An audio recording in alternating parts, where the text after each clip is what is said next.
Here then. Well, I've just fitted this Hell Performance brake hose to our brake assembly. I've got our a standard FS450 caliper.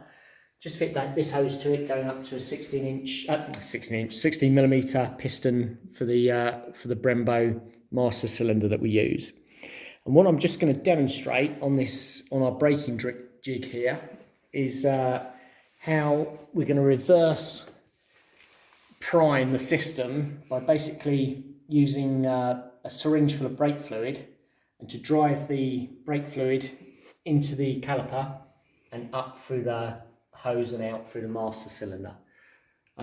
It's just a way of basically driving the air out of the system very quickly. Otherwise you'd spend a lot of time putting oil in at the top here, so brake fluid into the top, and trying to get the air to pump through and bleed through.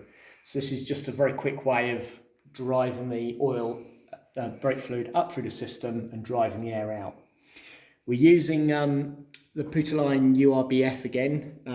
It's the brake fluid we use mainly because of the high boiling point, because obviously in race conditions we want something that's not going to fade, and that is a very good brake fluid. So here we go. What I do is basically just put this rubber hose onto the nipple here. Just drive that on. Then crack open the valve, and with a bit of luck, hopefully not too much mess, I'm now slowly squeezing the fluid through. You can see a little bit's leaking out there, but that's okay. You've got to sort of balance the actual valve opening a little bit. You can feel it pumping through. And then if I look up right to the very top there, just keep an eye to see if it's going to bubble out the top end. You see it start to fill? That's our oil getting all the way up to the top there, basically. Hopefully with very little oil in the system. And now at the bottom here, I'm just going to shut that back off. So you can just come back down to the bottom and see what I'm doing here.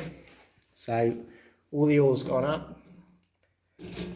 Obviously undo, just crack that off. Obviously we'll give all this a bit of a clean up afterwards. Then I put the tube and the bottle back on, just so I can bleed it through conventionally. Again, back up to the top. I'll just give her a little pump now. You've got to be careful if you pump too quick. Sometimes you get everything spurting out the top. I can feel there's still a lot of air in that system. So we're just trying now. Obviously what we do here, we crack open the bleeder valve, pull the lever in, and I close the bleeder valve before I then let the lever go. So there's no chance of air getting back into the system. So you saw that was all air coming out then, so a couple more like that.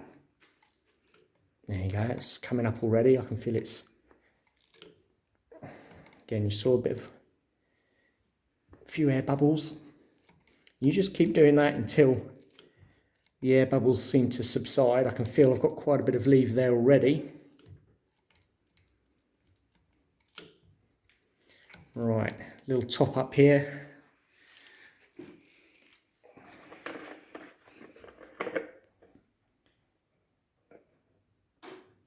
I'm afraid you have to be quite patient with brakes. It always takes a bit of time, but this is basically all you keep doing, and very slowly. Right, that's pretty solid there now. So I'm just going to do a couple at the bottom, so back down to the bottom again. Just doing the lever at the top. Right, I didn't see any air bubbles there, so that all looks pretty primed. So yeah, that's good to me. So back to the top, the final bit is I'll put an elastic band onto the lever and just leave it there overnight, and then have another go just to finally pump out the rest of the air in the morning, and that'll be it. That's the whole system primed and ready to go, ready to race.